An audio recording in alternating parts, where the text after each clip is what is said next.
Cumprimento a todos os meus irmãos com a paz de Jesus. Seja bem-vindo ao estudo da lição da Escola Sabatina número 11, Enganos do Tempo do Fim. Antes de começar, vamos orar. Pai querido que estás nos céus, aqui estamos na Tua presença buscando a Tua bênção mais uma vez. Ó querido Pai, em nome de Jesus, derrama o Espírito Santo sobre mim e os meus irmãos.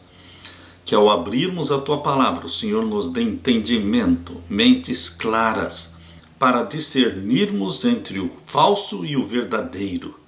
Que o Espírito Santo seja derramado sobre todos nós, é em nome de Jesus que pedimos. Amém, Senhor.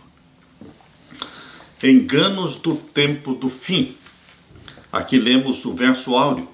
E não é de admirar, porque o próprio Satanás se disfarça de anjo de luz.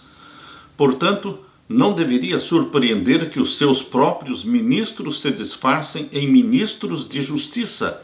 O fim deles será conforme as suas obras. Segunda carta de Paulo aos Coríntios, capítulo 11, os versos 14 e o verso 15. Nosso mundo contemporâneo se tornou um caldeirão do sobrenatural e do místico, incrementado por Hollywood, que não tem problemas em fazer filmes com temas religiosos e místicos em uma miscelânea de erro e de engano. A velha mentira, é certo que vocês não morrerão, feita por Satanás, lá em Gênesis capítulo 3, verso 4, essa mentira inspirou alguns dos livros mais lidos e filmes mais assistidos das últimas décadas, bem como muitos videogames populares. Inegavelmente somos expostos ao terreno encantado de Satanás e somos tentados por ele, que pode aparecer em inúmeras formas e até, em alguns casos, vir escondido no verniz da ciência. Um dos fenômenos mais enganosos tem sido o que é chamado de experiências da quase morte, EQMS, em que aqueles que morreram voltaram à vida com histórias de uma experiência pós-morte. Muitos consideram esses eventos a prova de uma alma imortal. Nesta semana, nós estudaremos sobre alguns enganos do fim dos tempos, como o misticismo, as experiências de quase morte, a reencarnação, a necromancia, culto aos ancestrais e outros. São assuntos perigosos aos quais devemos estar atentos, mas sem nos expormos às suas influências. Deus vai nos conduzir, através do Espírito Santo, neste tempo do fim, livrando-nos dos enganos de Satanás, mesmo que eles venham revestidos de misticismo. É o Espírito Santo, representado pelo colírio, que lá em Apocalipse 3, Deus aconselho-te que de mim compres ouro provado no fogo, colírio para ungires os teus olhos. Queridos, é esse colírio do Espírito Santo que vai me ajudar a mim e a você para discernirmos o bem e o mal, discernirmos Satanás quando ele realmente estiver tentando nos enganar. É o colírio do Espírito Santo. Você e eu precisamos do batismo do Espírito Santo diariamente em nossa vida. E Deus está disposto a nos batizar com o Espírito Santo. Aquele que busca, encontra. Aquele que pede, recebe. Aleluia! Na parte de domingo, misticismo. O que é misticismo? Yoga. Você acha que yoga é misticismo? Sim, yoga ensina meditação transcendental. Yoga, ela está escondendo o poder de Kundalini. Kundalini, uma serpente, representando Satanás. Este é o poder que está por trás das meditações do yoga. Queridos, yoga quer dizer união. União de quê? União sua com as energias do universo. Que energia do universo é esta? Quem pratica yoga recebe sim um poder sobrenatural. Ele sente este poder sobrenatural entrando nele. Mas você deveria colocar um pé atrás com aquilo que é sobrenatural. Porque não é o Espírito Santo, é o espírito maligno possuindo a mente daqueles que entram em transe através da meditação transcendental. É a união sua com os poderes malignos que estão nas trevas. Queridos, yoga é o poder de Kundalini. Kundalini é a serpente, é o coração da religião do hinduísmo. E nós cristãos estamos fora disto. Misticismo. O que mais é misticismo? Oração contemplativa, oração centrante. Queridos, Satanás está tentando enganar os cristãos que buscam orar. Mas a oração na Bíblia é o abrir do coração a Deus, conversando com Deus como se conversa com um amigo. Oração é o conversar com Deus, é o adorar a Deus. Oração não é esvaziar a mente e ficar repetindo infinitamente uma frase, uma palavra. Não, queridos. A oração é conversar, é diálogo, é amizade com o nosso Senhor Jesus Cristo. Quando nós falamos, quando nós estudamos a Bíblia, ouvimos Deus falar através da Bíblia. A oração é o abrir do coração a Deus como a um amigo. O mundo tem sido dominado, inundado pelo misticismo. A palavra misticismo é um termo complexo que engloba enorme variedade de ideias. Do ponto de vista religioso, a palavra sugere a união do indivíduo com o divino, ou com o absoluto, em algum tipo de experiência espiritual ou transe. Isso caracteriza a experiência de adoração até mesmo de certas igrejas. Os fenômenos variam em forma de intensidade, mas a tendência é substituir a autoridade da palavra de Deus pelas experiências subjetivas. A Bíblia perde muito da sua função doutrinária e o cristão fica vulnerável às suas próprias experiências. Você se torna o guia de você mesmo. Através das experiências subjetivas, você deixa de crer na Bíblia para crer nas experiências que está tendo. A religião subjetiva não protege você contra os enganos do tempo do fim. Queridos, abrindo a palavra de Deus em Números capítulo 12, verso 6, abra sua Bíblia em Números capítulo 12 e o verso 6. Aqui nós lemos: E disse: ouvi agora as minhas palavras, se entre vós houver profeta, eu, o Senhor, em visão a ele me farei conhecer, ou em sonhos falarei com ele. Deus se comunicava com seus profetas, Deus se comunica com você também. Deus usa sonhos, Deus usa visões e Deus usa também a Bíblia. Principalmente a Bíblia é usada por Deus para Deus falar com você. Hoje nós temos tudo revelado. Tudo revelado. Quando uma pessoa diz que recebeu uma revelação, quando uma pessoa diz que está tendo uma experiência com Deus, mas esta experiência ou estas revelações, elas são contrárias ao que a palavra escrita de Deus diz, a Bíblia, então nós devemos ficar com a Bíblia. Não substitua o está escrito, o assim diz o Senhor, por uma experiência subjetiva. Abra sua Bíblia em Mateus capítulo 7, versos 21 a 27. Mateus capítulo 7, vamos ver então o verso 21 até o verso 27. Aqui nós lemos: Nem todo o que me diz Senhor, Senhor entrará no reino dos céus. Você está percebendo que o reino de Deus não é o só falar Senhor, Senhor. Nem todo o que diz Senhor, Senhor entrará no reino dos céus, mas aquele que faz a vontade do meu Pai que está nos céus.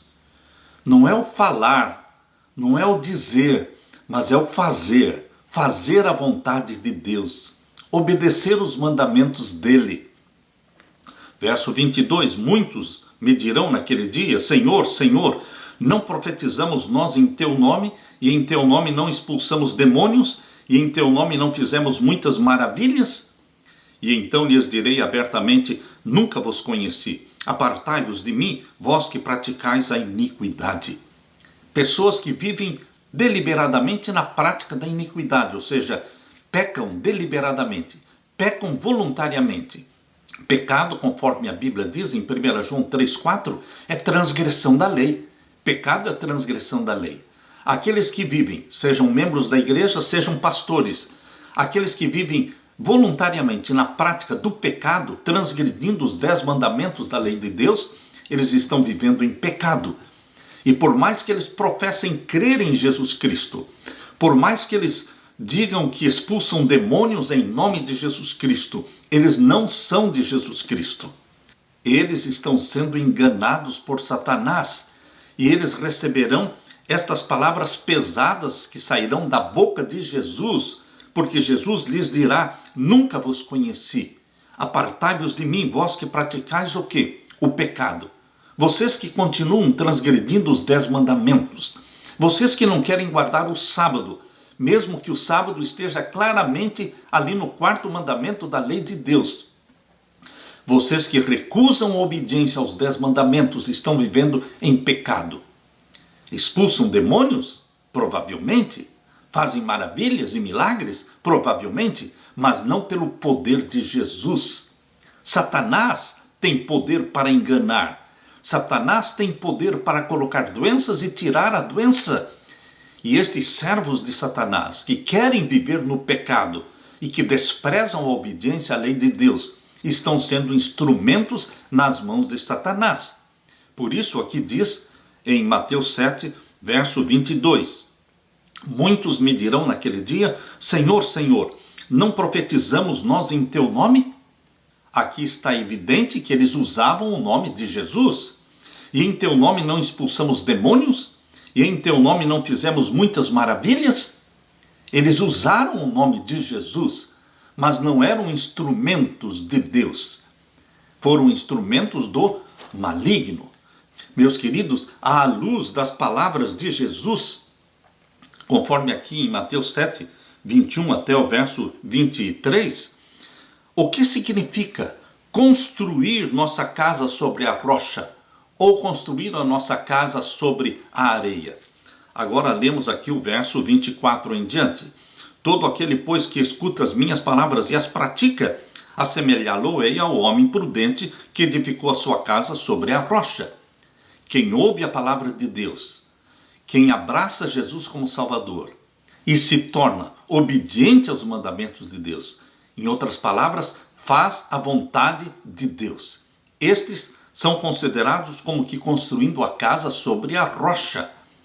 E desceu a chuva, diz o verso 25, desceu a chuva e correram rios e assopraram ventos e combateram aquela casa e não caiu porque estava edificada sobre a rocha. Porque eles abraçaram a Jesus como Salvador. Pela fé eles foram salvos em Jesus Cristo. E o Espírito Santo foi derramado sobre eles. E o Espírito Santo gerou neles a natureza santa de Jesus Cristo e deu-lhes o poder de obedecer. O Espírito Santo gravou na mente deles os 10 mandamentos. Os salvos em Jesus Cristo, eles têm prazer em obedecer os mandamentos de Deus. Por isso, a Bíblia diz que eles construíram a casa sobre a rocha. Mas vejam agora o verso 26. E aquele que ouve minhas palavras e não as cumpre, compará-lo-ei ao homem insensato que edificou a sua casa sobre a areia. E desceu a chuva, e correram rios, e assopraram ventos, e combateram aquela casa, e caiu, e foi grande a sua queda. Queridos, você é aquele que está construindo sobre a rocha, ou você é aquele que está construindo sobre a areia? Depois de abraçar e aceitar a Jesus como Salvador, ser salvo e ser perdoado, você pede ao Espírito Santo que escreva os 10 mandamentos na sua mente, para que você tenha prazer na obediência aos mandamentos de Deus? Ou você despreza os mandamentos de Deus? Como é você? Você está se baseando numa experiência subjetiva com Deus? Ou o seu alicerce, a sua plataforma, é a palavra de Deus, é o está escrito, é o assim diz o Senhor. Lembre-se que enganoso é o coração humano, perverso e enganoso mais que todas as coisas. Você não pode confiar no seu coração, como eu não posso confiar no meu coração. As experiências com Deus que nos levam a desobedecer os 10 mandamentos são experiências enganosas. Há uma tendência no mundo cristão pós-moderno de minimizar a relevância das doutrinas bíblicas. O assim diz o Senhor, considerando-as ecos entediantes de uma forma obsoleta de religião. Sentimentos e gostos pessoais acabam sendo os critérios de interpretação das Escrituras. Você não pode interpretar as Escrituras. Você tem que deixar que a Bíblia interprete a Bíblia. Sentimentos e gostos pessoais acabam sendo critérios de interpretação das Escrituras, ou até mesmo para rejeitar totalmente o que a Bíblia ensina de forma clara. Muitas vezes sobre a obediência a Deus, que, como disse Jesus, é essencial para construir a casa sobre a rocha. Os que pensam que não importa em que doutrina creem, desde que acreditem em Jesus, estão em terreno perigoso, vão ser enganados por Satanás. Os inquisidores romanos que condenaram à morte incontáveis protestantes acreditavam em Jesus Cristo. Durante as inquisições romanas, as inquisições em que mais de 50 milhões de mártires cristãos foram mortos pela Igreja de Roma. Todos estes que matavam os cristãos, eles diziam crer em Jesus Cristo, mas eles estavam matando pessoas que liam a Bíblia, pessoas que guardavam os mandamentos de Deus. Aqueles que expulsam demônios em nome de Jesus, dizem crer em Jesus, mas será que eles obedecem os mandamentos de Deus?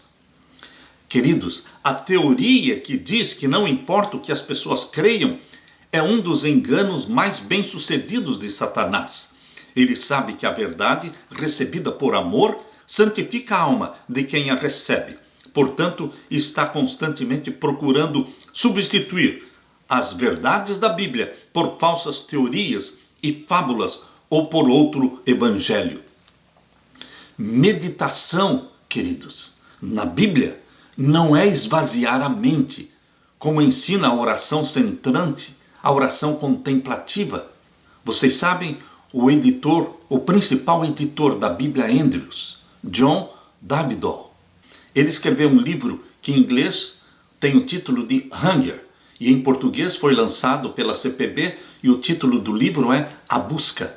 Ali se ensina a oração centrante, a oração contemplativa. John Davidol, ele, um pastor adventista, mas ele se internou, ele foi para um retiro num mosteiro de monges católicos, e ele diz que foi para ali para aprender a orar. Aprender a orar a oração contemplativa, centrante. Queridos, o que a Bíblia nos ensina não é esvaziar a mente. A oração é o conversar com Deus como se conversa com um amigo. Você medita nas palavras de Jesus. Você não medita no vazio.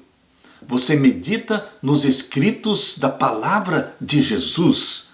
A mente precisa refletir aquilo que lemos na Bíblia. Reflexão em cima daquilo que estamos lendo na Bíblia. Não é esvaziando a mente, mas enchendo-a de Jesus Cristo, permitindo que o Espírito Santo encha em plenitude a nossa mente, sermos batizados pelo Espírito Santo e vivermos uma vida de obediência ao assim diz o Senhor. Está escrito, a Bíblia, e a Bíblia só é a base sólida, plataforma para a nossa fé em Jesus Cristo. Que Deus te abençoe, meu querido irmão. Não se deixe levar pelo misticismo, mas construa sua casa sobre a rocha, no assim diz o Senhor. Aleluia! Na parte de segunda-feira, experiências de quase morte. Lázaro realmente morreu e ficou 4 dias morto. E quando Lázaro voltou à vida, quando Jesus Cristo disse: Lázaro, vem para fora, Lázaro foi ressuscitado. E Lázaro não veio contando nenhuma experiência que ele teve durante a morte.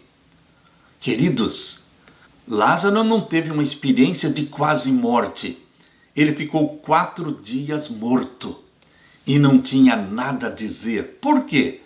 Porque na Bíblia, a morte é um sono inconsciente. Entre todos os que foram ressuscitados, existem várias pessoas que foram ressuscitadas na Bíblia. No Antigo Testamento e no Novo Testamento existem pessoas que foram ressuscitadas. Nenhuma delas veio contando histórias de experiência daquilo que eles viram durante o período que ficaram mortos. Isso não é bíblico. Alguns dos argumentos modernos mais populares usados para provar a teoria da imortalidade natural da alma são as experiências de quase morte. Em seu livro Vida Depois da Vida, o que acontece quando uma pessoa morre? Uma pesquisa séria e impressionante do fenômeno da sobrevivência à morte. Neste livro, Raymond Moody apresentou os resultados do seu estudo de 5 anos acerca de mais de 100 pessoas que experimentaram morte clínica e foram reanimadas. Essas pessoas afirmaram ter visto um ser de luz amoroso e caloroso antes de voltarem à vida. Isso tem sido considerado prova incontestável da sobrevivência do espírito humano depois da morte. Muitos outros livros promovem a mesma ideia. Mas, queridos, por que os relatos bíblicos de ressurreições não falam sobre uma existência consciente enquanto as pessoas ressuscitadas estiveram mortas? Por quê? Abra sua Bíblia. Vamos ler aqui no primeiro livro de Reis, capítulo 17. Primeiro livro de Reis, o capítulo 17. Vamos ver o verso 22 a 24. Primeiro Reis 17, versos 22 a 24. Aqui nós lemos: E o Senhor ouviu a voz de Elias, e a vida do menino tornou a entrar nele, e reviveu. Elias tomou o menino e o trouxe do quarto à casa e o deu à sua mãe, e disse Elias: Vês aí, o teu filho vive. Então a mulher disse a Elias: Nisto conheço agora que tu és homem de Deus, e que a palavra do Senhor na tua boca é verdade. Elias ressuscitou pessoas que já estavam mortas. Queridos, todos os milagres feitos por Jesus Cristo, eles também foram feitos por outros seres humanos. O que isso quer dizer? O que nós queremos dizer é que Jesus Cristo, quando encarnou, se tornou um de nós. Ele não deixou de ser Deus, mas ele não usava os seus poderes divinos. Ele usava os poderes divinos do Pai. Ele vivia em comunhão com o Pai. Por isso, queridos, os milagres que Jesus realizou, seres humanos que abraçam a Jesus como Salvador, confessam a Ele os pecados e buscam o batismo do Espírito Santo e vivem em comunhão com Deus, estes seres pecadores redimidos pelo sangue de Jesus também podem realizar os milagres na dependência de Deus.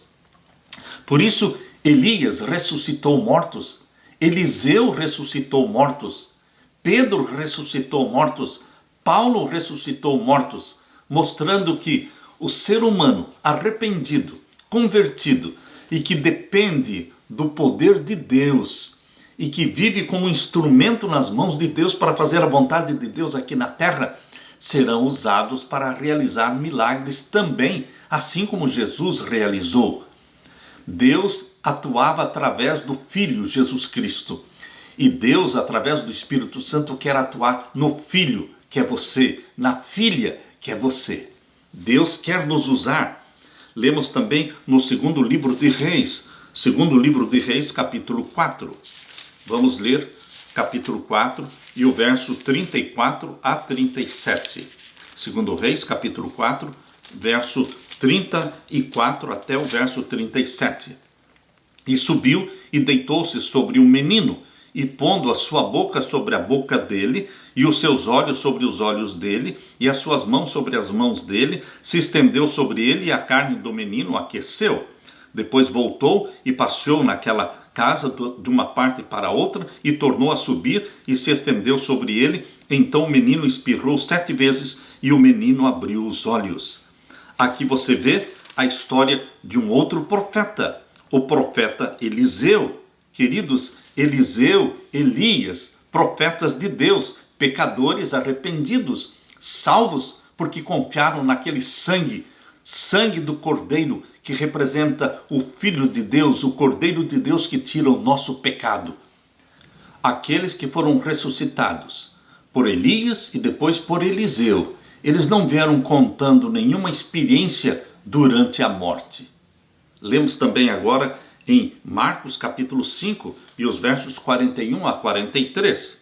Aqui nós lemos: E tomando a mão da menina, disse-lhe Talita cumi, que traduzido é: menina, a ti te digo, levanta-te. E logo a menina se levantou e andava, pois já tinha 12 anos, e assombraram-se com grande espanto, e mandou-lhes expressamente que ninguém o soubesse, e disse que lhe dessem de comer. A menina, que foi ressuscitada por Jesus Cristo, não veio contando nenhuma experiência durante a morte. Lemos também em Lucas capítulo 7, abra sua Bíblia, em Lucas capítulo 7, vamos ver então o verso 14 a 17. Lucas capítulo 7 e o verso 14 a 17, aqui nós lemos: E chegando-se, tocou o esquife, e os que o levavam pararam, e disse: Mancebo, a ti te digo, levanta-te. E o defunto assentou-se e começou a falar, e entregou a sua mãe.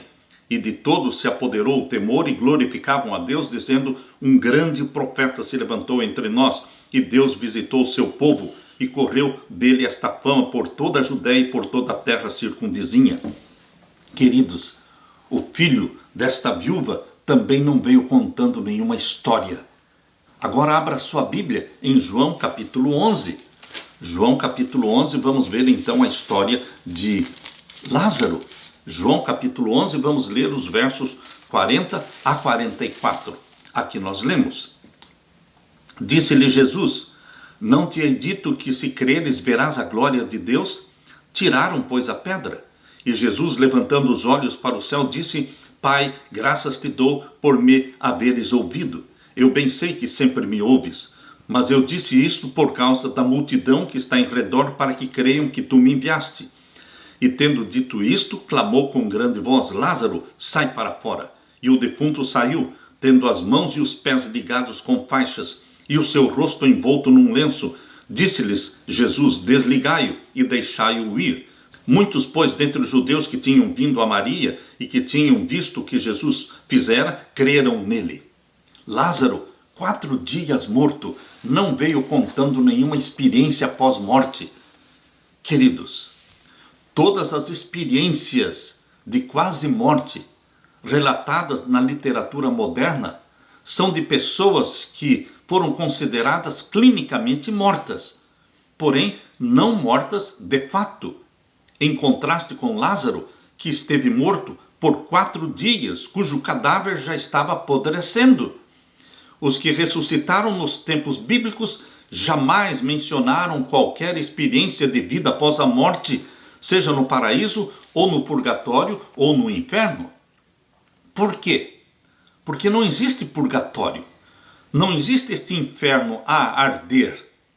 O lago de fogo e enxofre vai existir sim, no final dos 1000 anos.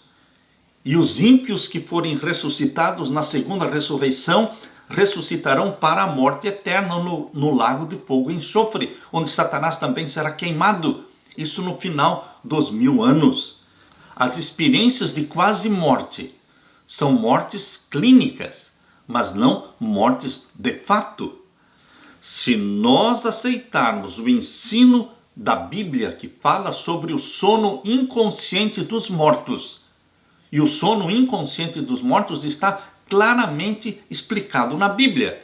Nós lemos isto em Jó capítulo 3, abra sua Bíblia em Jó capítulo 3, vamos ver então o verso 11 e 13. Jó, capítulo 3, e os versos 11 e 13. Aqui nós lemos: porque não morri eu desde a madre, e eu saindo do ventre não expirei? Porque me receberam os joelhos, e porque os peitos para que mamasse? Porque já agora jazeria e repousaria, dormiria, e então haveria repouso para mim. Aqui em Jó está falando da morte como sendo um sono. Dormiria e então haveria repouso para mim. A morte é um sono. Abra também a sua Bíblia em Salmo 115 e vamos ver então o verso 17. Salmo 115, verso 17. Os mortos não louvam ao Senhor, nem os que descem ao silêncio. Os que descem ao silêncio são aqueles que morrem e são sepultados e ficam em silêncio. Não existe agitação, não existe vida, não existe nenhum conhecimento, não existe indústria, não existe nada durante a morte. Os mortos estão dormindo inconscientemente no Senhor. Aqui diz também em Salmo 146 e o verso 4. Salmo 146 e o verso 4.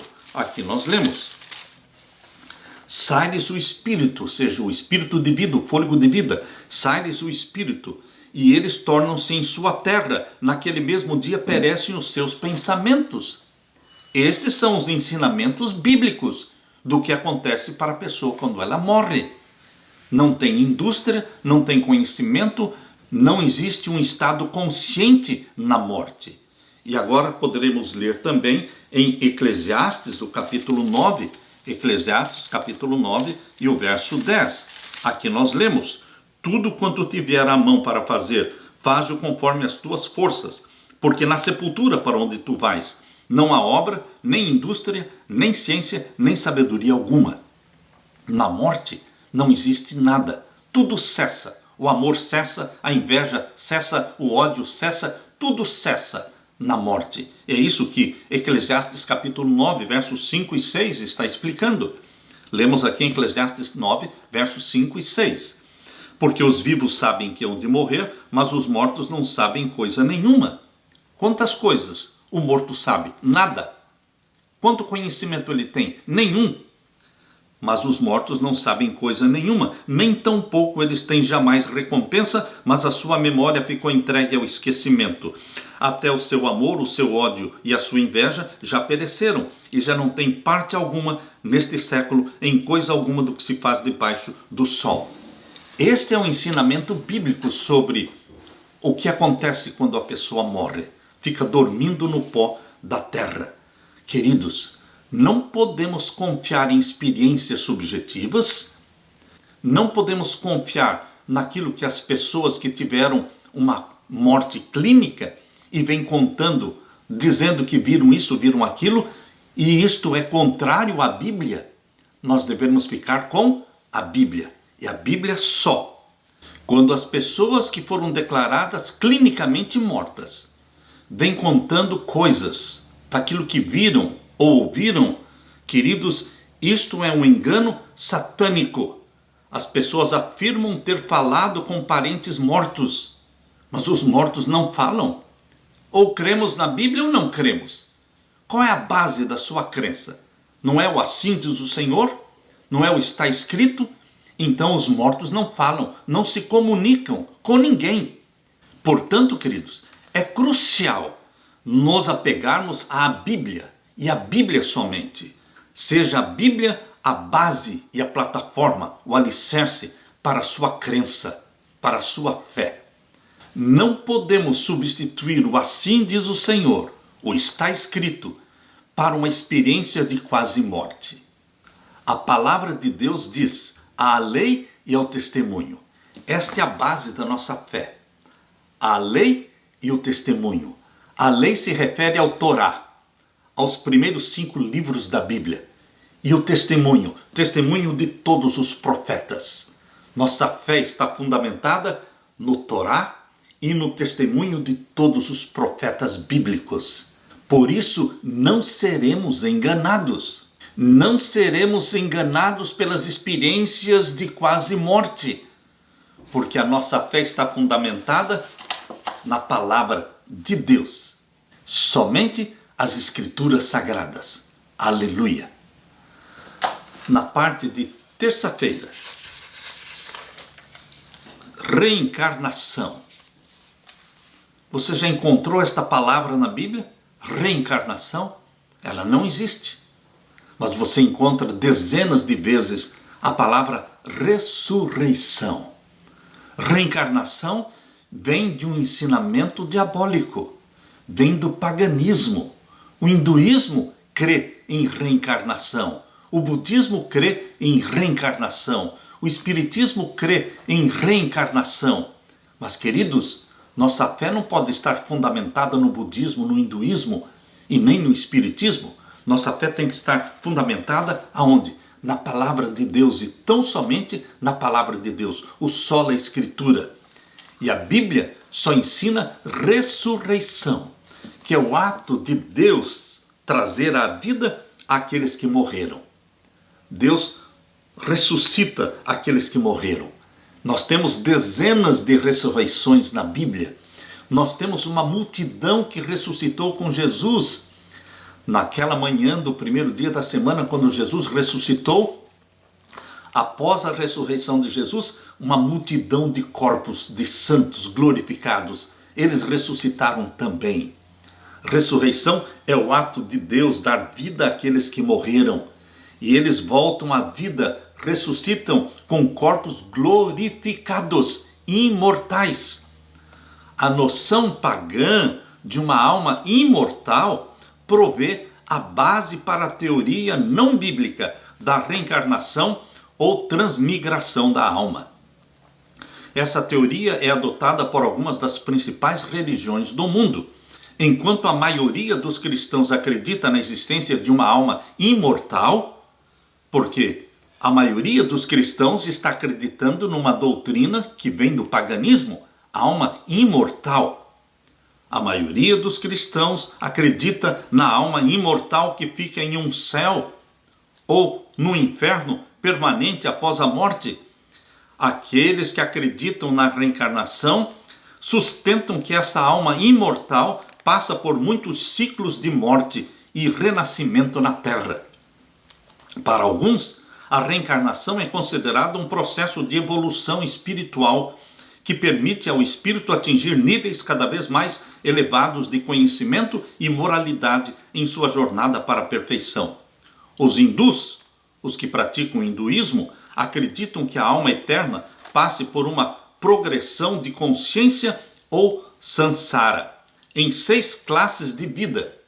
Eles creem que a alma passa por 6 classes: aquática, plantas, répteis, insetos, pássaros, animais e seres humanos. No hinduísmo, eles creem que a alma reencarna ou em alguma forma aquática, ou em alguma forma de planta, ou de répteis, ou de insetos, ou de pássaros, ou de animais, ou seres humanos. E isso é o que o hinduísmo acredita. Mas, queridos, não existe transmigração da alma, porque quando o fôlego sai, o corpo volta ao pó, e deixa de existir alma humana.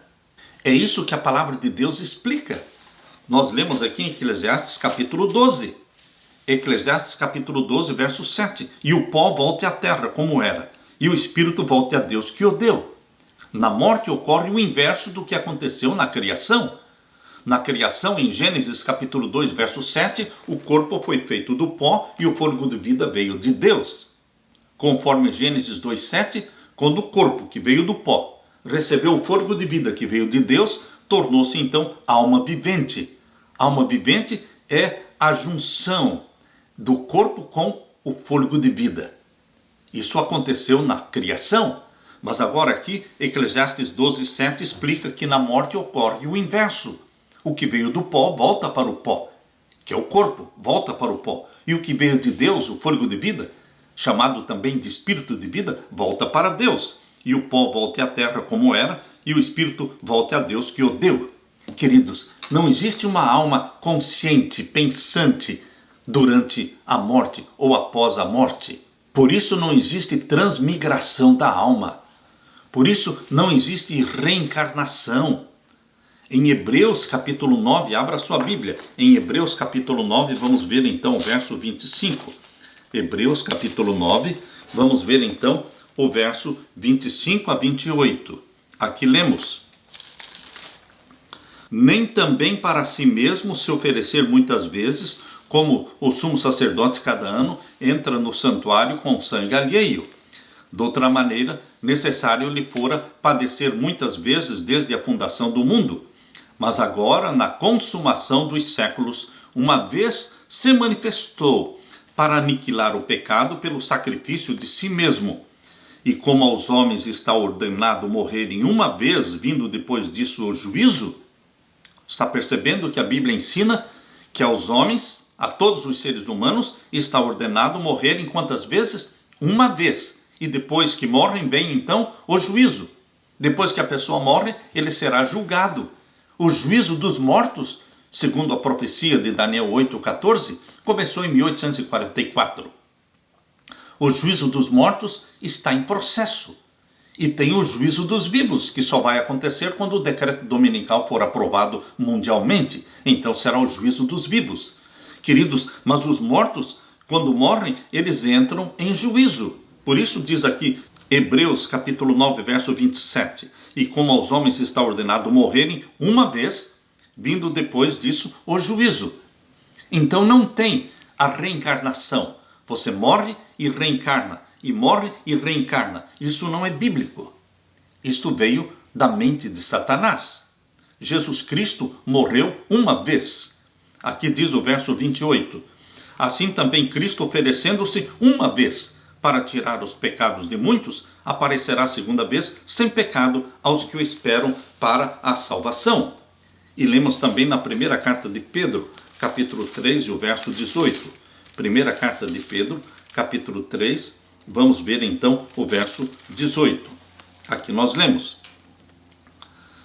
porque também Cristo padeceu uma vez pelos pecados, o justo pelos injustos, para levar-nos a Deus, mortificado na verdade na carne, mas vivificado pelo Espírito. Queridos, Jesus morreu uma só vez. Ele morreu a nossa morte. E quando você e eu morremos uma só vez, Jesus Cristo vai nos ressuscitar. Nós não vamos morrer a segunda morte, porque Jesus Cristo nos deu a vida dele, a vida eterna. Se Jesus morreu uma vez, e da mesma forma todos os seres humanos morrem apenas uma vez, vindo então o juízo, por que até mesmo alguns supostos cristãos acreditam em alguma forma de reencarnação? Porque estão sendo enganados por Satanás. Deixaram a Bíblia de lado. Muitas pessoas acreditam não no que deveriam acreditar, mas no que querem acreditar. Se uma teoria lhes traz paz e conforto existencial, isso é suficiente para resolver a discussão. Mas, para aqueles que levam a Bíblia a sério, não há como aceitar a teoria da reencarnação. Isso é espiritismo. Primeiro, essa teoria da reencarnação contradiz os ensinos bíblicos da mortalidade da alma e da ressurreição do corpo. Morre o corpo e o fôlego de vida volta para Deus. E a solução que Deus tem para os que morreram em Cristo, é a ressurreição. 1 Tessalonicenses capítulo 4. Primeira carta de Paulo aos Tessalonicenses capítulo 4. Vamos ver então o verso 13. Aqui nós lemos: não quero, porém, irmãos, que sejam ignorantes acerca dos que já dormem, ou seja, dos que morreram, para que não vos entristeçais como os demais que não têm esperança.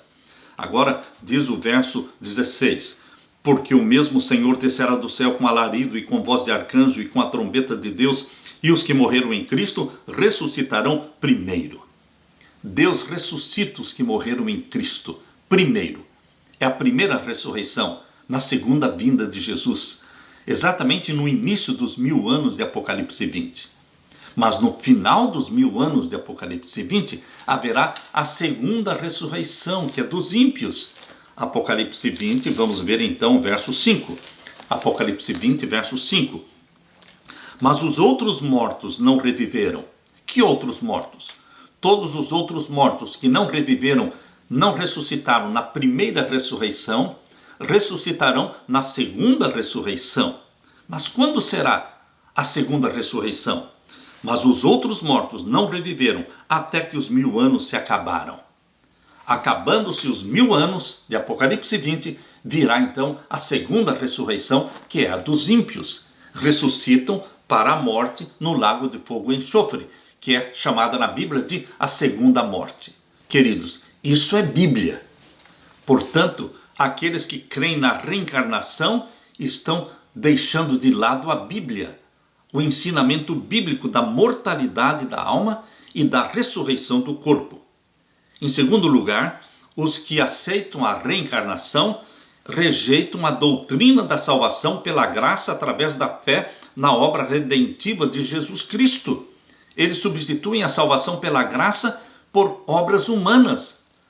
Porque as reencarnações têm como objetivo evoluir a pessoa numa perfeição. Cada vez que a pessoa vai reencarnando, eles dizem que a pessoa está evoluindo espiritualmente. Mas, queridos, a Bíblia ensina que a salvação é pela graça, pela fé em Jesus Cristo. Não é por obras, não é por reencarnações, é pela fé em Jesus Cristo. Em terceiro lugar, os que creem na reencarnação contradizem o ensino bíblico de que o destino eterno é decidido para sempre pelas decisões da pessoa enquanto ela está viva. Enquanto você está vivo, você decide aceitar a Jesus e se salvar, ou rejeitar a Jesus e se perder enquanto está vivo. Nada é decidido depois que você morreu. Você não pode mudar o seu estado de perdido para salvo depois da morte. Em quarto lugar, essa teoria da reencarnação minimiza o significado e a relevância da segunda vinda de Cristo. Ele virá para ressuscitar os mortos e transformar os vivos e arrebatá-los para o céu. Queridos, a teoria da reencarnação destrói esta crença bíblica na segunda vinda de Jesus Cristo e na ressurreição dos justos mortos. Em quinto lugar, a teoria da reencarnação propõe oportunidade após a morte. Mas não existe oportunidade após a morte. Não existe uma segunda, uma terceira, uma quarta ou quinta chance de se salvar. Você tem a chance de se salvar em vida, abraçando a Jesus como Salvador, mesmo que você tenha vivido em pecado. Mas se você clama pelo sangue de Jesus Cristo em vida, você será perdoado e salvo. Jesus Cristo salvou o ladrão na cruz. Ele pode salvar todo aquele que clama pelo seu sangue. Ele dá o perdão e dá a salvação. Queridos, tudo quanto tiver a mão para fazer, qualquer coisa que você tenha que fazer, tem que ser feito em vida. Porque Eclesiastes 9, verso 10 diz: para a sepultura para onde tu vais, ali não há conhecimento, não há indústria, não há ciência, não há sabedoria, não há nada. Tudo quanto tiver a mão para fazer, faze-o conforme as tuas forças. Em vida, você confessa os seus pecados. Em vida, você abraça Jesus como Salvador. Em vida, você pode dizer: Jesus Cristo me salvou. Aleluia! Na parte de quarta-feira, necromancia e culto aos ancestrais. O que é necromancia? Necromancia é comunicação com os mortos. Isto é terminantemente proibido pela Bíblia. Porque querer se comunicar com os mortos é se comunicar com Satanás, com os demônios, o pai da mentira. Em algumas culturas orientais e tradições de nativos americanos, existe o culto aos ancestrais. Praticam culto aos ancestrais. E na Igreja Católica ensina-se a veneração pelos mortos. A palavra necromancia deriva do termo grego necros, que quer dizer morto, e manteia, adivinhação. Praticada desde os tempos antigos, a necromancia é uma forma de convocar os supostos espíritos ativos dos mortos para obter conhecimento, muitas vezes sobre eventos futuros. O culto aos ancestrais, por sua vez, é o costume de venerar os ancestrais falecidos, visto que ainda são considerados familiares e cujos espíritos podem, acredita-se, influenciar os assuntos dos vivos. Essas práticas pagãs podem ser muito atraentes para aqueles que acreditam em uma alma imortal e que também sentem falta dos seus entes queridos falecidos. Queridos, existem religiões chamadas cristãs que praticam a comunicação com os mortos ou culto aos ancestrais. A Igreja Messiânica, por exemplo, pratica o culto aos ancestrais. Outra igreja aparentemente cristã, mas que não é cristã, Seichonoye, elas acreditam na reencarnação do espírito. A Bíblia afirma claramente que todos os espíritas, todos os médiuns, todos os feiticeiros, todos os necromantes que querem se comunicar com os mortos deveriam ser considerados satânicos, diabólicos. Vamos abrir a Bíblia agora no primeiro livro de Samuel. O primeiro livro de Samuel, capítulo 28. No primeiro livro de Samuel, capítulo 28, vamos ler a partir do verso 3. E já Samuel era morto, o profeta Samuel, e todo Israel o tinha chorado e o tinha sepultado em Ramá, que era a sua cidade. E Saul tinha desterrado os adivinhos e os encantadores. No princípio do seu reino, Saul era obediente a Deus. No início, ele desterrou os adivinhos, ele acabou com os encantadores. Mas depois, quando Saul abandonou a Deus e foi abandonado por Deus por causa disso, o próprio Saul procurou os adivinhos, os encantadores, os médiuns, para se comunicar com mortos. Queridos, no passado e no presente, aqueles que querem se comunicar com os mortos vão se comunicar com espíritos de demônios. Aqui diz o verso 6. E perguntou Saul ao Senhor, porém o Senhor não lhe respondeu, nem por sonhos, nem por urim, nem por profetas. Então disse Saul aos seus criados: buscai-me uma mulher que tenha o espírito de feiticeira, para que vá a ela e a consulte. E os seus criados lhe disseram: eis que em Endor há uma mulher que tem o espírito de adivinhar. E Saul se disfarçou e vestiu outros vestidos, e foi ele, e com ele 2 homens, e de noite vieram à mulher. E disse: peço-te que me adivinhes pelo espírito de feiticeira, e me faça subir a quem eu te disser. Então a mulher lhe disse: eis aqui tu sabes o que Saul fez, como tem destruído da terra os adivinhos e os encantadores. Por que, pois, me armas um laço à minha vida para me fazer matar? Verso 12. Vendo, pois, a mulher a Samuel, gritou em alta voz, e a mulher falou a Saul, dizendo: por que me tens enganado? Pois tu mesmo és Saul. E o rei lhe disse: não temas, porém, que é o que vês? Então a mulher disse a Saul: vejo deuses que sobem da terra. Ele disse: como é a sua figura? E disse ela: vem subindo um homem ancião, e está envolto numa capa. Entendendo Saul que era Samuel, inclinou-se com o rosto em terra e se prostrou. Queridos, Saul foi para uma sessão espírita. Quando ele estava com Deus, ele mandou destruir e desterrar todos os adivinhos e médiuns. E agora ele mesmo abandonou a Deus e foi abandonado por Deus. E então ele caiu nas mãos de Satanás. Ele foi para uma sessão espírita com a epitonisa, com a médium de Endor. E ele pediu para falar com Samuel, que já tinha morrido. Queridos, os mortos não falam, não se comunicam. Quem então apareceu nesta sessão espírita para falar com Saul? Não foi Samuel, foi Satanás. São os mesmos demônios que aparecem hoje nas sessões espíritas.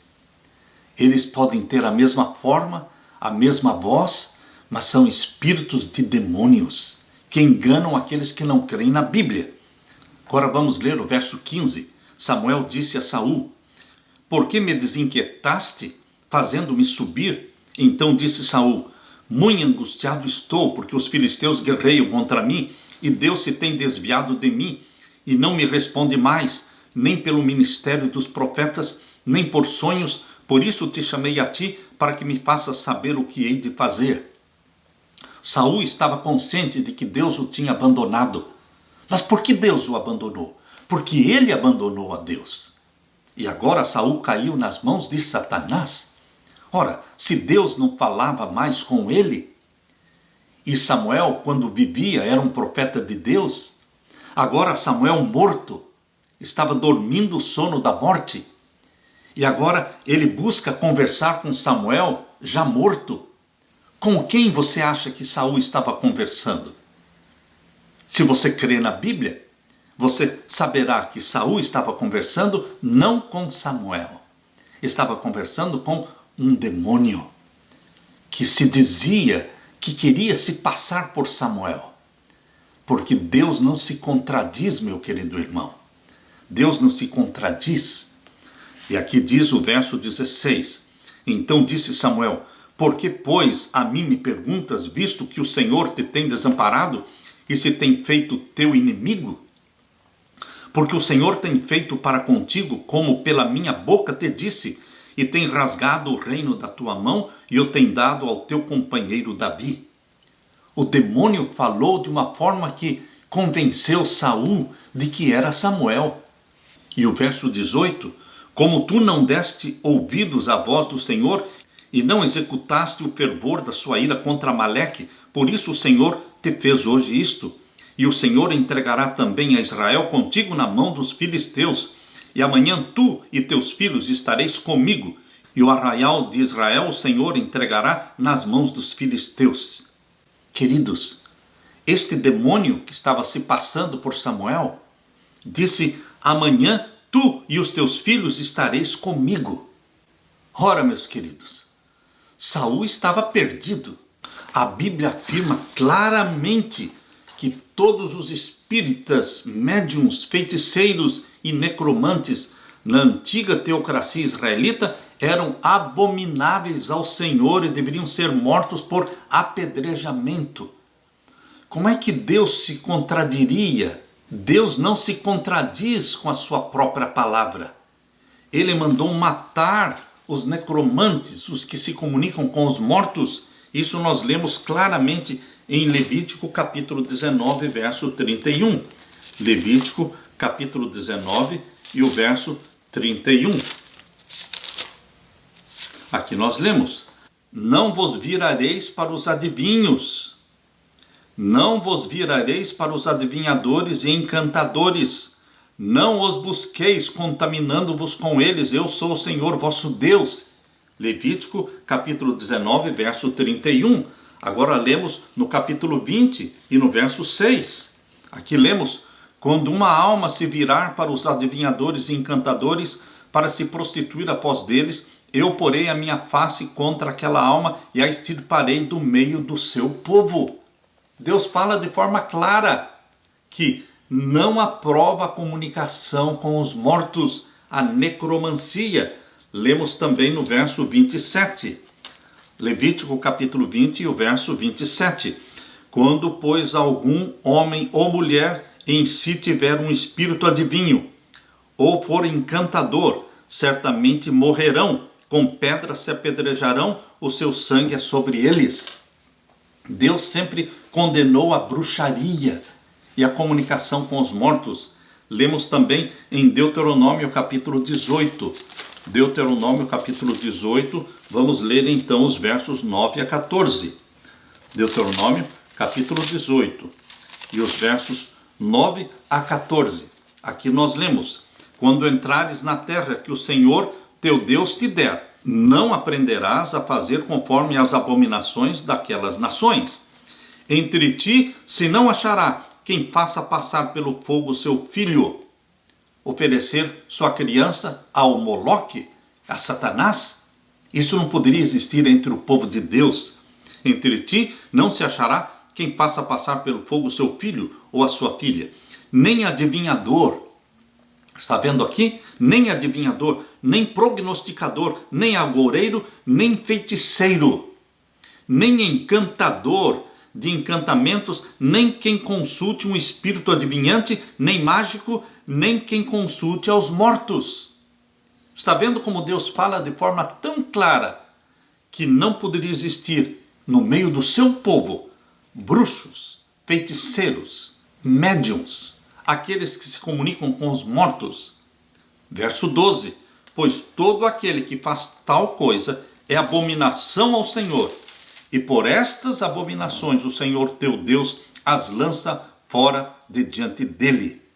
Queridos, aqui está no verso 14: porque estas nações que hás de possuir ouvem os prognosticadores e os adivinhadores, porém a ti o Senhor teu Deus não permitiu tal coisa. Deus nos livra da bruxaria, da feitiçaria, da comunicação com os mortos. Deus nos dá libertação através da sua palavra. Porém, queridos, depois de ter sido rejeitado por Deus, o próprio Saul foi à cidade cananeia de Endor para consultar uma médium espírita. Ele pediu que ela trouxesse para falar com ele o falecido profeta Samuel, o qual supostamente tem aparecido e falado com Saul, mas não era Samuel, era um demônio, o espírito enganador que fingiu ser Samuel. Disse a Saul: amanhã você e os seus filhos estarão comigo. Ao predizer a morte de Saul, o espírito enganador, assumindo a forma de Samuel, reafirmou a teoria da imortalidade da alma. Foi um engano poderoso, do qual Saul deveria estar ciente, em vez de se envolver com o que ele mesmo havia condenado antes. Mais de 2 séculos depois, o profeta Isaías escreveu em Isaías capítulo 8, verso 19 e 20. Deus falou pela boca de Isaías mais de 2 séculos depois. Disse: quando disserem a vocês, consultem os médiuns e os adivinhos, que sussurram e murmuram, será que um povo não deveria consultar ao seu Deus? A favor dos vivos se consultarão os mortos? À lei e ao testemunho.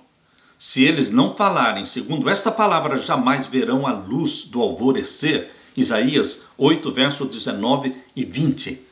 Queridos, Jesus está dizendo não aos necromantes, não aos bruxos, não às sessões espíritas, não para a comunicação com os mortos. E Jesus diz: a lei e ao testemunho. É através do que a Bíblia diz, Deus revelou sua vontade na palavra dele, a Santa Bíblia. Por isso, meus queridos, nós que cremos na palavra de Deus, não seremos enganados pela bruxaria, pela necromancia, pela comunicação com os mortos, pelas sessões espíritas. Não importa a forma com que aparecem, não importa a voz que eles imitam, não importa nada disso. Os mortos nada sabem, estão dormindo no pó da terra. Hoje, mais do que nunca, o mundo está dominado pelo espiritismo, pela bruxaria. Hoje, mais do que nunca, você e eu precisamos firmar nossos pés em cima desta plataforma que se chama Sola Escritura, unicamente a Bíblia. Amém. Na parte de quinta-feira, personificações e outras aparições. As personificações demoníacas dos mortos e outras aparições demoníacas são semelhantes à necromancia. As personificações podem ocorrer na forma de um familiar falecido, ou um amigo, ou qualquer pessoa.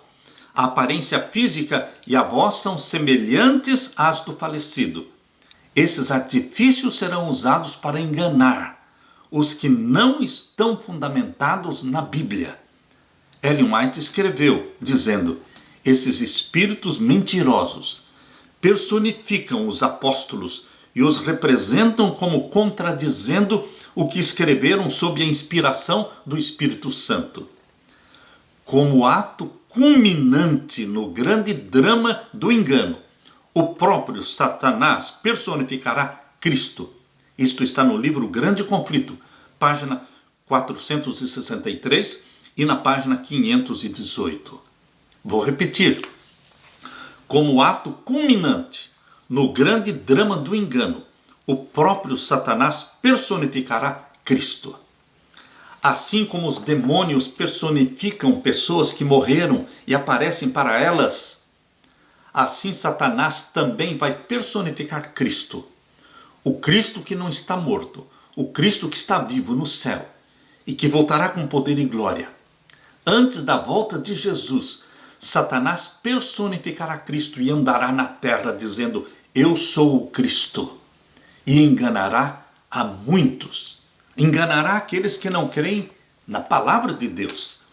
Nós lemos agora com vocês o que está na segunda carta de Paulo aos Coríntios, capítulo 11. Segunda carta de Paulo aos Coríntios, capítulo 11. Vamos ver o verso 14 e 15. Aqui nós lemos: e não é maravilha, porque o próprio Satanás se transfigura em anjo de luz. Quando Satanás apareceu no deserto da tentação para Jesus, ele apareceu como sendo um anjo de luz. Só que a máscara caiu quando ele colocou em dúvida a filiação divina de Jesus. Quando Satanás abriu a boca, ele se traiu, porque caiu a sua máscara. Satanás começou falando: se tu és o Filho de Deus. Ora, meus queridos, quando ele disse: se tu és o Filho de Deus, Jesus disse: este é Satanás, porque ele está colocando em dúvida a minha filiação divina. Queridos, Satanás se transformou em anjo de luz e ele se transforma em anjo de luz hoje. Ele toma a forma de pessoas, homens, mulheres. Ele toma a forma de animais, ele toma a forma que ele quiser. Ele tem poder para isso. Só que ele não vai enganar os que creem na Bíblia. Porque nós estamos prevenidos, nós estamos vacinados pelo Espírito Santo contra a consulta aos mortos, contra a comunicação com os mortos, contra a bruxaria, contra a feitiçaria. E aqui diz o verso 14, segunda carta de Paulo aos Coríntios, capítulo 11, o verso 14. Não é maravilha, porque o próprio Satanás se transfigura em anjo de luz. Não é muito, pois, que os seus ministros se transfigurem em ministros da justiça. Tem muitos pregadores do evangelho, estes que pregam o evangelho da prosperidade, estes que descreem na palavra de Deus e ensinam as pessoas a desobedecerem os mandamentos de Deus. Estes que usam o púlpito e com a Bíblia na mão estão dizendo que não precisam guardar os mandamentos de Deus. Estes estão sendo agentes de Satanás, rotulados como ministros da justiça, rotulados como pastores do evangelho, mas são agentes de Satanás, ensinando a desobediência, ensinando as pessoas a viverem no pecado, porque pecado é transgressão da lei. Todos os que são salvos pela fé em Jesus Cristo não terão prazer na vida no pecado, não terão prazer na vida na desobediência. O prazer deles está em obedecer os mandamentos de Deus. E os mandamentos de Deus para os salvos em Jesus Cristo não são pesados. Não é um fardo obedecer os mandamentos de Deus. É gostoso, é alegria, é contentamento. Jesus fez tudo para me salvar. Será que eu não posso, pela graça de Jesus Cristo, corresponder ao amor de Jesus Cristo, amando-o, guardando os seus mandamentos? Porque João capítulo 14, verso 15 diz: se me amardes, guardareis os meus mandamentos.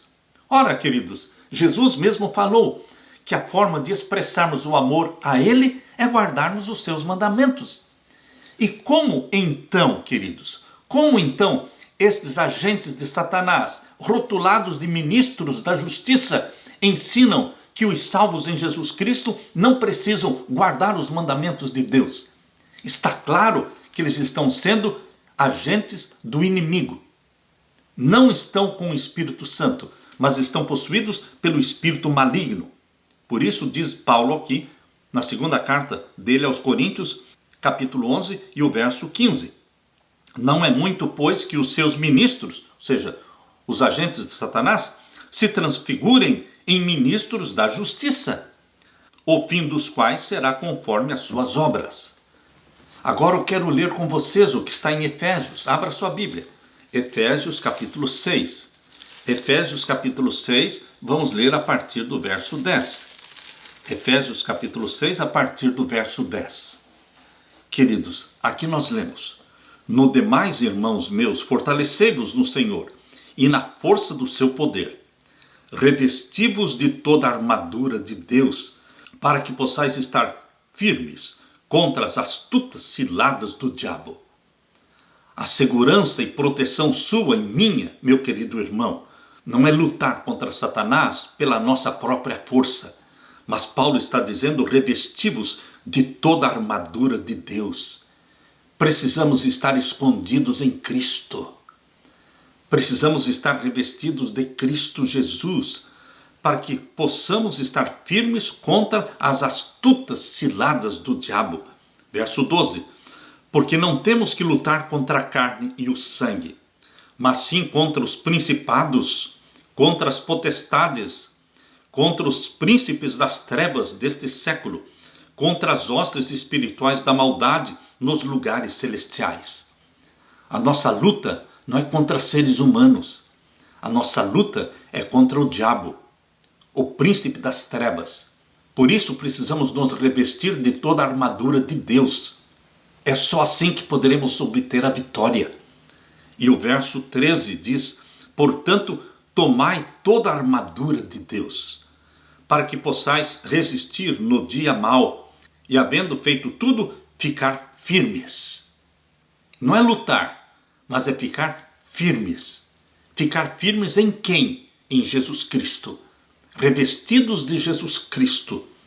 Verso 14. Estai, pois, firmes, tendo cingidos os vossos lombos com a verdade, e vestida a couraça da justiça, e calçados os pés na preparação do evangelho da paz, tomando sobretudo o escudo da fé, com o qual podereis apagar todos os dardos inflamados do maligno. Tomai também o capacete da salvação e a espada do Espírito, que é a palavra de Deus, orando em todo o tempo, com toda a oração e súplica no Espírito, e vigiando nisto com toda a perseverança e súplica por todos os santos. Queridos, Deus está nos aconselhando a nos firmarmos nele, nele somente. Aqui, Paulo está falando para vestirmos o cinto da verdade. Quando ele fala aqui no capítulo 6 e no verso 14, cingir os vossos lombos com a verdade, é colocar o cinto da verdade. O cinto da verdade precisa ser amarrado na nossa cintura. Isso nos lembra de como é imperativo nos agarrarmos à verdade e não a deixarmos. Colocar o cinto da verdade, para que nos tornemos cooperadores com eles na proclamação da verdade. Além de colocar o cinto da verdade, nós deveremos nos revestir da couraça da justiça. Efésios 6,14. Deve nos fazer pensar no que Cristo fez por nós, a couraça da justiça. Estamos cobertos por sua justiça, pois não podemos fabricar a nossa couraça. Temos que usar a couraça da justiça de Cristo. É a justiça de Cristo imputada a você.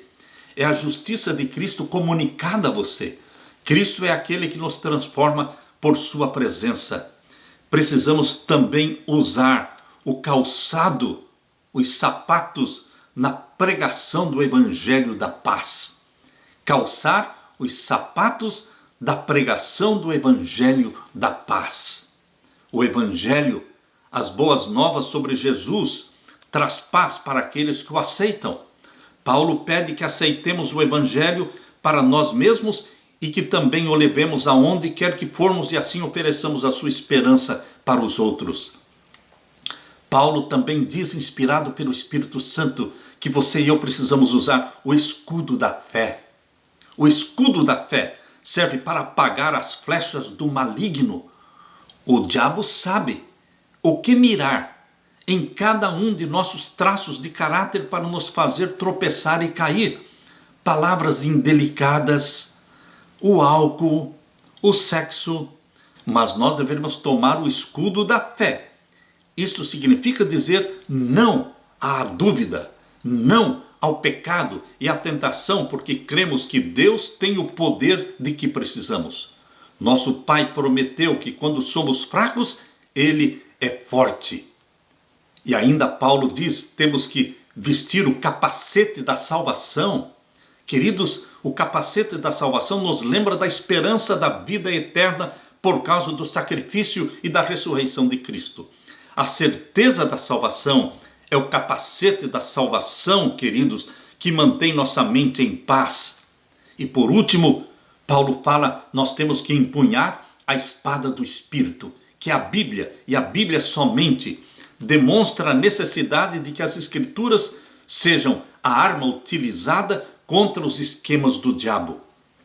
É por isso que precisamos memorizar os versos da Bíblia, memorizá-los.